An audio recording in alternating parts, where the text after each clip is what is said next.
झारखंड के बहुचर्चित Tabrez Ansari mob lynching case में अदालत का फैसला आ गया है। सरायकेला की एक अदालत ने तबरेज अंसारी मॉब लिंचिंग में ही 2 आरोपियों को सबूतों के अभाव में बरी कर दिया है।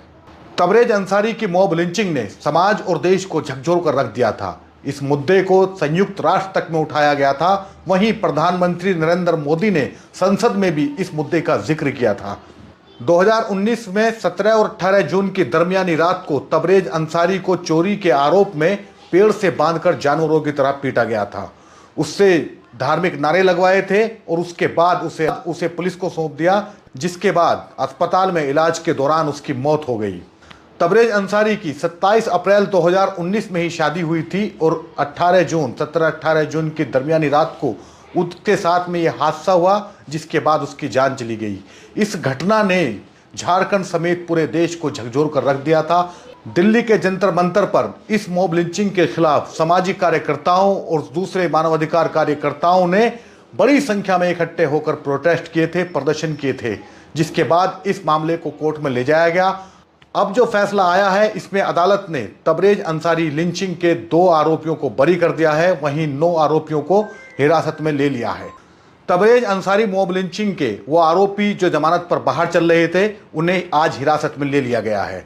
बता दें कि इस मॉब लिंचिंग का एक मुख्य आरोपी अभी जेल में बंद है, उसे जमानत नहीं मिल पाई थी। वहीं एक आरोपी की बिजली का करंट लगने से मौत हो गई थी। कुल 13 अभियुक्त हैं, जिनमें प्रकाश मंडल एलियास पप्पू मंडल जो पहले ही से जेल में है, भीमसेन मंडल, कमल मंडल, सुमंतो प्रधान, प्रेमचंद माली, सुमंतो महतो, मदन नायक, चामू नायक, महेश महली, खुशहाल महली, सत्यनारायण नायक और 2 अभियुक्त हैं जिनका नाम अभी मुझे याद नहीं आ रहा है। इन सभी अभियुक्तों में से अभियुक्त सुमंतो महतो और सत्यनारायण नायक को इस केस में दोषी नहीं पाया गया है। अब 11 अभियुक्तों को दोषी पाया गया है। इन सभी अभियुक्तों को दिनांक 5/7/2023 को सजा सुनाई जाएगी कि उन्हें कितनी सजा मिलती है। मुझे उम्मीद है कि इन धाराओं में भी अभियुक्तों को उम्र कैद की सजा हो सकती है। हमें अब 5/7/2023 तक इंतजार करना पड़ेगा, देखना पड़ेगा कि इन अभियुक्तों को कितनी सजा होती है। आपसे मेरी मुलाकात 5/7/2023 को होगी। उस दिन मैं आपसे इसके का पूरी विवरण लेकर आऊँगा। इस केस में 302 धारा के अंतर्गत भी चार्ज फ्रेम हुई थी, लेकिन न्यायालय द्वारा 302 का इंग्रेडिएंट्स नहीं पाया गया और 304 का इंग्रेडिएंट्स पाया गया, इसलिए 304 पार्ट 1 में ही इन सबों को सजा सुनाई गई है। अब देखते हैं क्या फैसला आता है। 5/7/2023 तक हमें इंतजार करना पड़ेगा। इस पूरी घटना पे हम झारखंड का रुख करेंगे। झारखंड वो राज्य है जहां पर पिछले कुछ वर्षों में सबसे ज्यादा मॉब लिंचिंग की घटनाएं हुई हैं।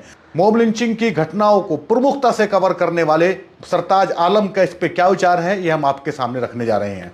ऐसा कहा जा सकता है कि ये अलीमुद्दीन अंसारी केस के बाद पहला मामला होगा कई साल के बाद, जिसमें किसी मॉब लिंचिंग केस में सज़ा होने वाली है। और अधिवक्ता अल्ताफ हुसैन के हम बता रहे थे कि इस पूरे मामले में उम्र कैद होने की पूरी संभावना है, क्योंकि 304 धारा के तहत जो है दोषी करार दिए गए। तो अब ओवरऑल झारखंड में लगभग 1.5-2 दर्जन मॉब लिंचिंग हुई है। तो इनमें ये बड़ा बड़ा मामला है कि पहली lynching I think Alimuddin Ansari की थी, उसके बाद ये दूसरी लिंचिंग है जिसमें फैसला आ रहा है। बाकी लिंचिंग केसेस में अब देखिए आगे क्या होता है। आरोपियों पर जुर्म साबित हो गया है। जिन पर जुर्म साबित नहीं हुआ है उन्हें अदालत ने रिहा कर दिया और जो 9 आरोपी हैं उन्हें हिरासत में ले लिया गया है। तबरेज अंसारी पुणे में रहता था, वह वेल्डिंग का काम करता था। जब वो 8 साल का था तो उसकी मां का निधन हो गया था। उसके बाद जब वो 12 साल का हुआ तो पिता का साया भी उसके सर से उठ गया। उसे चाचा ने पाल पोस कर बड़ा किया था। 27 अप्रैल 2019 को उसकी शादी हुई थी और 17 और 18 जून की दरमियानी रात को उसके साथ में मॉब लिंचिंग की घटना हुई, जिसके बाद अस्पताल में इलाज के दौरान उसकी मौत हो गई। इस पूरी घटना ने इस देश को झकझोर कर रख दिया था। सामाजिक कार्यकर्ताओं ने उसके खिलाफ प्रदर्शन किए इस घटना के खिलाफ और भाजपा सरकार को कटघरे में खड़ा किया था। अब इस मामले में अदालत का फैसला 5 जुलाई को आना है, जिसमें मुजरिम ठहराए गए तबरेज अंसारी के हत्यारों को सजा का ऐलान होना है।